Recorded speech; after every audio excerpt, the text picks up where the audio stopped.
Hi friends, welcome to my YouTube channel. This is second part of lecture number 24, and in this lecture we will study parameter calculation of one phase half wave control rectifier with RLE load. So first is output voltage V0 average. Here this is the waveform of output voltage. From 0 to alpha we get V0 is equals to EMF E. From alpha to beta we get V0 is equals to Vs, that is equals to Vm sin omega t. And from beta to 2 pi we get V0 is equals to E.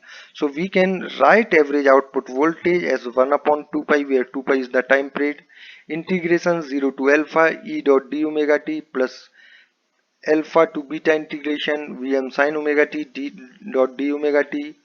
Here plus sign is missing, so put this plus sign, plus integration beta to 2 pi E dot d omega t. Okay, so on integrating this we get V0 average is equals to 1 upon 2 pi Vm cos alpha minus cos beta plus E 2 pi plus alpha minus beta.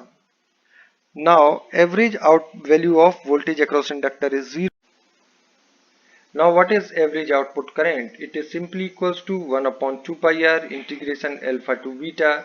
I naught is given by Vm sin omega t minus E by r. So we have already taken r outside this bracket. So that's why integration alpha to beta Vm sin omega t minus E dot d omega t. Okay, on integrating this we get I naught average. Now what is P naught? P naught is simply equals to V naught average into I naught average. We know that as thyristor is lossless, that's why we can write input power is equals to output power, and input power is given by RMS value of source voltage into RMS value of source current into cos phi. Cos phi is input power factor, that is equals to V naught average into I naught average. Now here load is current step. Why it is current step? Because output voltage and output current waveforms are not similar. That's why load is current step. This is a half wave control rectifier. And now what is conduction angle of thyristor? We know that thyristor conducts till we get the output current I0, and we get output current I0 from alpha to beta. That's why conduction angle of thyristor is beta minus alpha. Now what is beta? Beta is simply greater than pi minus theta. Okay, so we get output current greater than pi minus theta. That's why it is greater than pi minus theta. What is peak inverse voltage? That is simply equals to Vm plus E. This is the maximum reverse voltage. How we get this? We know that Vt is given by Vs minus E. Okay, here Vt is given by Vs minus E, and at this point 3 pi by 2 what happens?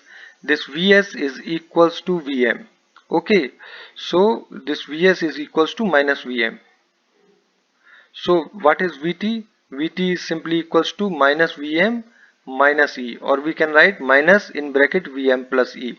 That's why maximum reverse voltage across thyristor is equals to minus Vm plus E. So peak inverse voltage is equals to Vm plus E. Now what is circuit turn off time? We know that thyristor is reverse biased for this angle. Okay, so it is simply equals to 2 pi plus theta minus beta. So what we get? This is omega t is equals to 2 pi plus theta minus beta. So we get circuit turn off time, that is equals to 2 pi minus beta plus theta by omega. So this is circuit turn off time. So all these methods to calculate the parameters are repeating in all the rectifier circuit. So this is all about this video. I hope you understand the concept. Thank you. Jai Shri Ram. If you got the knowledge and concepts from this video, then please like the video and subscribe the channel. You can give your views and ask any questions related to this topic in comment box. Also share this video with your friends, because sharing is caring. Don't forget to press the bell icon to get the notification of my upcoming videos. Thank you.